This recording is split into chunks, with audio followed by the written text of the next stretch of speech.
ನಮಸ್ತೆ ಎಲ್ರಿಗೂ welcome back to my channel. ಇವತ್ತು ನಾನು ಹಾಗಲಕಾಯಿ ಪಲ್ಯ ಮಾಡೋದನ್ನು ತೋರಿಸ್ತೀನಿ. ಒಂಚೂರು ಕೂಡ ಕಹಿ ಇರಲ್ಲ, ಮಕ್ಕಳು ಕೂಡ ಇಷ್ಟಪಟ್ಟು ತಿಂತಾರೆ.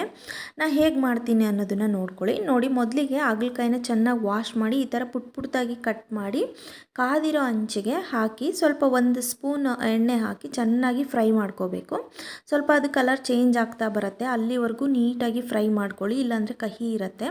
ನೋಡಿ, ಈ ಥರ ಎಲ್ಲ ಚೆನ್ನಾಗಿ ಫ್ರೈ ಆದಮೇಲೆ ಒಂದು ಬಟ್ಲು ದಬ್ಬಾಕಿ ಬಿಟ್ಬಿಡಿ ಅದನ್ನು. ಈಗ ಒಂದು ಬಾಣಲೆಗೆ ಎಣ್ಣೆ ಬಿಸಿ ಆದಮೇಲೆ ಸಾಸಿವೆ, ಸ್ವಲ್ಪ ಜೀರಿಗೆ ಹಾಕ್ಕೊಂಡು ಈಗ ಈರುಳ್ಳಿ, ಟೊಮೆಟೊ ಹಾಗೆಯೇ ಸ್ವಲ್ಪ ಕರಿಬೇವು ಹಾಕಿ ಬಾಡಿಸ್ಕೊತಾ ಇದ್ದೀನಿ.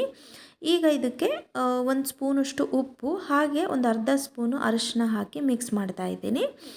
ಇದೆಲ್ಲ ಸ್ವಲ್ಪ ಫ್ರೈ ಆಗ್ತಿದ್ದಂಗೆ ನಾವು ಇದಕ್ಕೆ ಹುರಿದಿಟ್ಕೊಂಡಿದ್ವಲ್ಲ ಹಾಗಲಕಾಯಿನ, ಫ್ರೈ ಮಾಡಿರೋ ಹಾಗಲಕಾಯಿನ ಅದಕ್ಕೆ ಹಾಕ್ತಾ ಇದ್ದೀನಿ.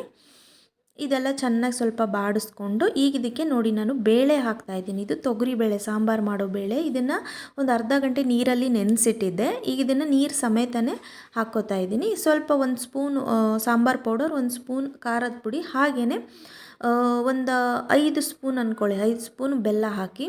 ಬೆಲ್ಲ ಹಾಕೋದ್ರಿಂದ ಕಹಿ ಅಂಶ ಕಡಿಮೆ ಆಗುತ್ತೆ. ಹಾಗೆಯೇ ಬೇಳೆ ಹಾಕೋದ್ರಿಂದ ಅದು ಕಹಿನೆಸ್ ಅಷ್ಟು ಸಿಗಲ್ಲ ನಮಗೆ, ಬೇಳೆ ಬಾಯಿಗೆ ಸಿಗೋದ್ರಿಂದ.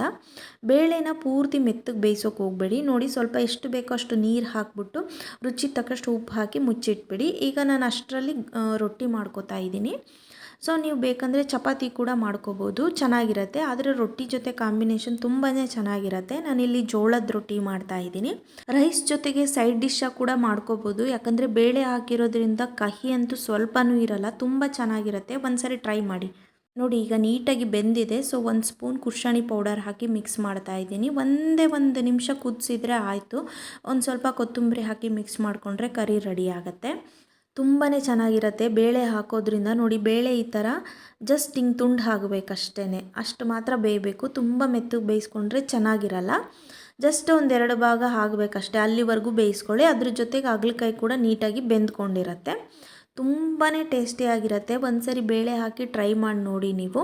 ಹಾಗೆಯೇ ಇದಕ್ಕೆ ನಾನು ಹಸಿಮೆಣಸಿನ್ಕಾಯಿ ಯೂಸ್ ಮಾಡಿಲ್ಲ, ಖಾರದ ಪುಡಿ ಯೂಸ್ ಮಾಡಿದ್ದೀನಿ. ಒಂದ್ಸರಿ ಟ್ರೈ ಮಾಡಿ ನೋಡಿ. ಚಪಾತಿ ಜೊತೆ ಕೂಡ ಸರ್ವ್ ಮಾಡ್ಕೋಬೋದು. ನೋಡಿ, ನಾನೀಗ ರೊಟ್ಟಿ ಜೊತೆಗೆ ಸರ್ವ್ ಮಾಡೋದಕ್ಕೋಸ್ಕರ ರೊಟ್ಟಿ ಮಾಡ್ತಾಯಿದ್ದೀನಿ. ಚಪಾತಿ ಜೊತೆ ತುಂಬಾ ಚೆನ್ನಾಗಿರುತ್ತೆ, ಅಥವಾ ಅನ್ನದ ಜೊತೆ ಸೈಡ್ ಡಿಶ್ಶಾಗಿ ಕೂಡ ಮಾಡ್ಕೋಬೋದು, ಅದೂ ಚೆನ್ನಾಗಿರುತ್ತೆ. ಹಾಗೆ ಇನ್ನೂ ಯಾರು ನನ್ನ ಚಾನಲ್ನ ಸಬ್ಸ್ಕ್ರೈಬ್ ಆಗಿಲ್ಲೋ ಪ್ಲೀಸ್ ಸಬ್ಸ್ಕ್ರೈಬ್ ಆಗಿ. ಬೇರೆ ಬೇರೆ ವೀಡಿಯೋಸ್ಗಳನ್ನೆಲ್ಲ ಹಾಕ್ತಾ ಇರ್ತೀನಿ. ಲೈಕ್ ಮಾಡಿ, ಕಮೆಂಟ್ಸ್ ಮಾಡಿ, ಇಷ್ಟ ಆದರೆ ಸಬ್ಸ್ಕ್ರೈಬ್ ಮಾಡ್ಕೊಳ್ಳಿ. ಹಾಗೆಯೇ ಒಂದು ಸರಿ ಟ್ರೈ ಮಾಡಿ ಹೇಗೆ ಬಂತು ಅಂತ ತಿಳಿಸಿ. ಒಳ್ಳೆಯದಾಗಲಿ. Thank you.